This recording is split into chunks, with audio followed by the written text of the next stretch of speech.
meme maupun di Facebook, di WhatsApp, di mana saja, yang seolah-olah Bapak adalah antitesis daripada Mas Nadiem Makarim. Semua yang dilakukan oleh menteri yang lama itu akan dirubah, di-delete. Berbeda dengan Menteri Pendidikan Tinggi, Sains dan Tek, saya akan meneruskan apa yang baik. Tapi ternyata setelah saya mendengar langsung wawancara Bapak, ternyata Bapak bukan berpemikiran seperti itu. Bapak mengatakan bahwa saya akan menyiapkan 1 bulan mendengar aspirasi dari berbagai pihak dan tidak akan segera memutuskan kebijakan yang berseberangan tersebut. Maaf, saya menggunakan hak konstitusi saya untuk berbicara pada hari ini.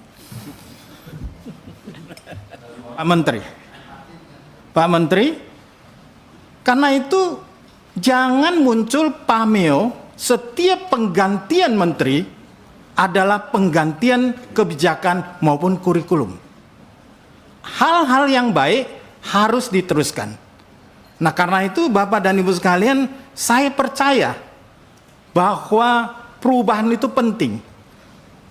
Kita jangan terus melakukan perubahan-perubahan kurikulum, itu akan mempengaruhi 3.328.000 guru yang harus kembali belajar dan adaptasi terhadap kurikulum baru tersebut.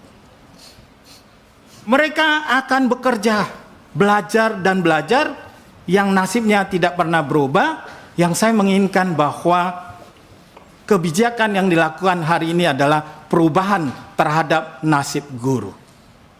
Nasib guru harus diselesaikan.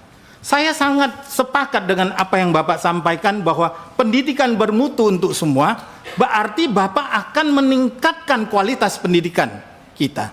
Dan saya sepakat, pendidikan yang berkualitas harus dimulai daripada guru. Karena itu, guru harus mendapat kesejahteraan yang jauh lebih baik.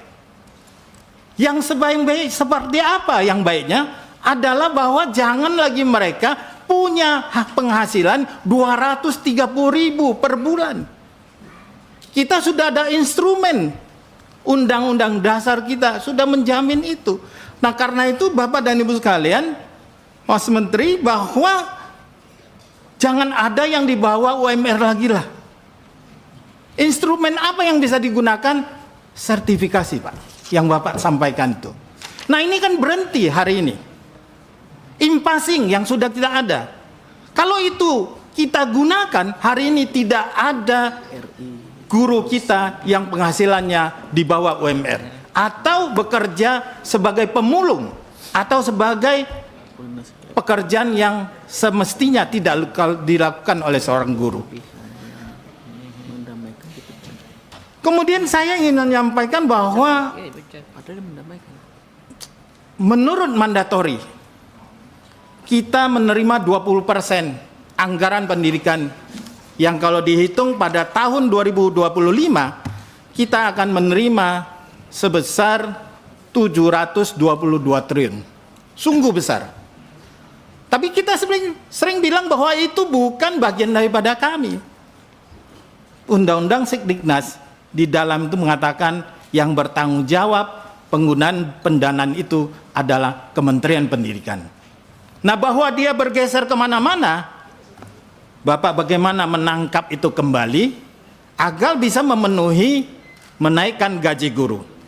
Nah, saya ingin sampaikan bahwa berkaitan tentang kemiskinan.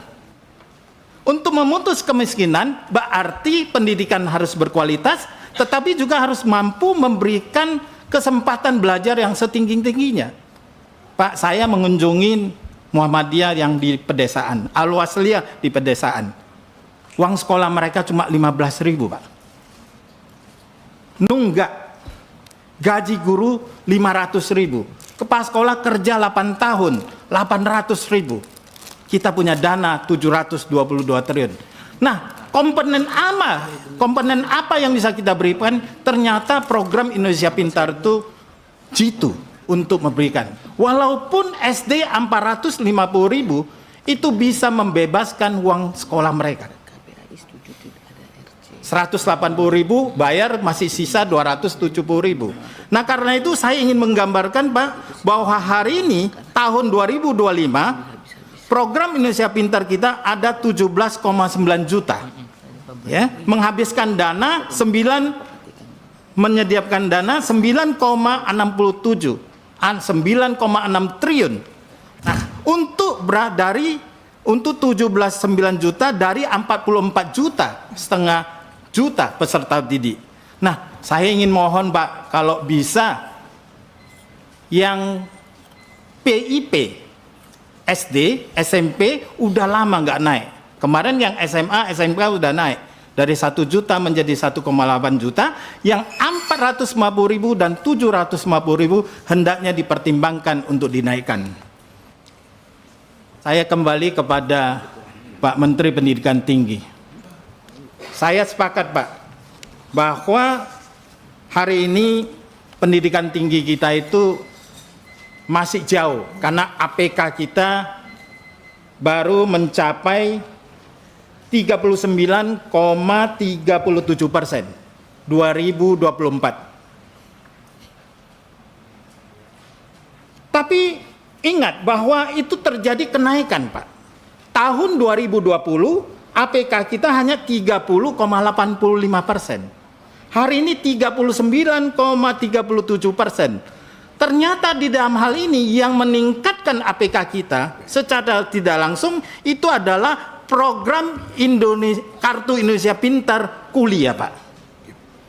Yang hari ini telah mencapai 1 juta orang dengan dana 14,7 triliun. Ya, jumlah mahasiswa kita 8.422. Nah, kalau kita ingin APK kita semakin naik, KIP kuliahnya itu harus dipertimbangkan untuk ditambah. Ya.